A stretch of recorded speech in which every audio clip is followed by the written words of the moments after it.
માળિયાહાટીના તાલુકા સરપંચ association દ્વારા જિલ્લા વિકાસ અધિકારીને આવેદનપત્ર આપ્યું છે। હાલ લોકસભાની ચૂંટણી પહેલા માળિયાહાટીનામાં ભાજપ અને આમ આદમી પાર્ટીના આગેવાનો દ્વારા રાજકીય ગરમાવો ઊભો થયો છે। આમ આદમી પાર્ટી દ્વારા માળિયાહાટીના તાલુકામાં મનરેગા કામમાં મોટે પાયે ભ્રષ્ટાચાર થાય તેવું તાજેતરમાં જિલ્લા વિકાસ અધિકારીને આવેદનપત્ર આપ્યું હતું, જેની વિરુદ્ધ માળિયાહાટીના સરપંચ એસોસિએશન દ્વારા તે આવેદનપત્રને વખોડી કાઢ્યું છે। માળિયાહાટીના તાલુકામાં કોઈ પણ એજન્સી તેમજ સરપંચો દ્વારા કામ ચાલતું હોય તે ચાલતા કામના સ્થળ પર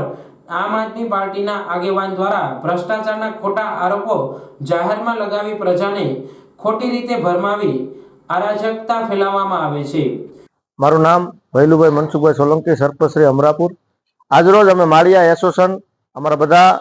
સરપંચશ્રીઓ દ્વારા અમે ડીડીઓ સાહેબને આવેદનપત્ર આપેલું કે 2-3 દિવસ પહેલા જ્યારે આમ આદમી પાર્ટીના બધા આગેવાનોએ આવેદનપત્ર આપ્યું હતું કે માળિયાની અંદર જે મનરેગાના કામોની અંદર ભ્રષ્ટાચાર થાય છે એવું કશું નથી। અમે બધા સરપંચ જ્યારે અમારા 58 ગામની અંદરથી 55 અમારા સરપંચશ્રીઓ છે જે ભાજપ પ્રેરિત હોય અને અમારા જે વિકાસના કામોની ગતિ રોકવામાં આવતી હોય તો અમે બધા તંત્રને અને મીડિયાના મિત્રોનો પણ આભાર માનીએ છીએ કે તમારી રાહદારી નીચે અમારા જે ગામોની અંદર જે વિકાસના કામો થાય છે તેને સરકારશ્રીની ગાઈડલાઈન મુજબ જ થતા હોય તેને વિકાસની ગતિ વધારે મળે તે માટેથી આજે અમે બધા લેખિત આવેદનપત્ર આપેલું છે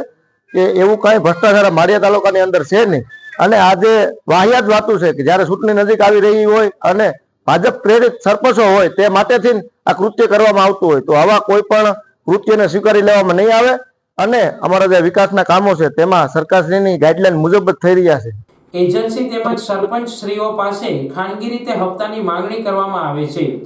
જે હપ્તાની માંગણી એજન્સી તેમજ સરપંચ તરફથી સ્વીકારવામાં ન આવે તો ચાલતા કામોમાં ભ્રષ્ટાચાર થતો હોવાની સરકારમાં ખોટી અરજીઓ કરવામાં આવી છે, જેનાથી વિકાસના ચાલતા કામોમાં વિના કારણે વિલંબ થાય છે તેવા આક્ષેપો સાથે માળિયાહાટીના તાલુકા સરપંચ એસોસિએશન દ્વારા જિલ્લા વિકાસ અધિકારીને આવેદનપત્ર આપ્યું છે। આ આવેદનપત્ર દેવા માળિયાહાટીના તાલુકાના સરપંચો જોડાયા હતા। મારું નામ જીતુભાઈ બચુભાઈ સિસોદિયા, સરપંચ માળિયા। અમે આજે માળિયા તાલુકાના તમામ સરપંચો જે 2 દિવસ પહેલા આમ આદમીના જે કઈ કાર્યકર આગેવાનોએ માળિયા તાલુકાને એક કાળી ટીલી લગાડવા જેવું કામ કરી ગયા કે ભાઈ માળિયા તાલુકાની અંદર ભ્રષ્ટાચાર થાય છે, ત્યારે અહીંયા વિકાસના કામ રૂંધવાના જે પ્રયત્ન કર્યા છે એમાં માળિયા તાલુકાના તમામ સરપંચો આજે અમે આવેદન આપી આવું કોઈ કામ થયું નથી, આવું સરસ મજાનું કામ ચાલી રહ્યા છે બધા વિકાસના। જ્યારે ઇલેક્શન આવી રહ્યું છે ત્યારે આમ આદમી ક્યાંક ને ક્યાંક ભારતીય જનતા પાર્ટીના આગેવાનોને બદનામ કરવાના પ્રયત્ન કરી રહી છે, ત્યારે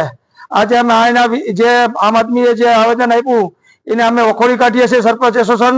અને અમે એનો વિરોધ કરી અને માળિયા તાલુકાના તમામ જે વિકાસના કામો થઈ રહ્યા છે એને વધારેમાં વધારે ગતિ આપે એવા અમારા પ્રયત્ન છે અને અમે લેખિતમાં બધી રજૂઆત કરી છે।